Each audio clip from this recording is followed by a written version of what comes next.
You have argued that, in fact, the enhanced interrogation techniques, as they're officially called, torture by in the common lexicon, but you probably would want to keep those separate. But in the end, did they work? Yeah, they did. They did. They allowed us to collect information that we judged with some confidence was not otherwise available. Let me cut to how I reconcile this as an American, as somebody who believes in a divine being and so on. Good, honest people can say, I don't want my country doing this.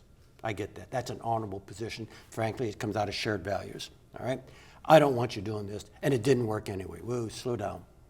That second half is not speculative. That's not based on personal belief. The second half has got to be evidentiary. And our evidence is, no, it did work. So the statement you got to make is, I don't want you doing it. That's very honorable. And I'll live with the consequences. Of not doing it, yeah, Right. of what might come from it. Did people die as a result of the enhanced interrogation techniques? So there was one individual, two actually, who died in CIA custody. One died shortly after he was transferred to us by American Special Operations Forces.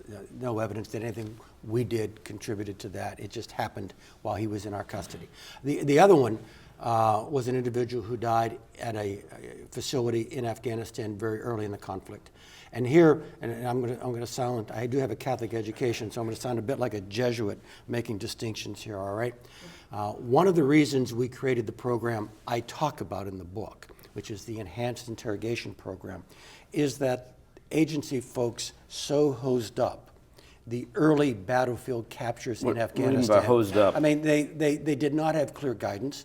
They did not act within the guidance that they did have, and they did things that no one should support. Brutality. They hosed excesses. Whipped them with hoses. So sort the of thing. specific case for this one individual was that he was left on a concrete floor as nighttime temperatures dropped, and he died of hypothermia. The young officer who was in charge of the site at the time was ill prepared for the task. That's not his fault. That's the agency's fault.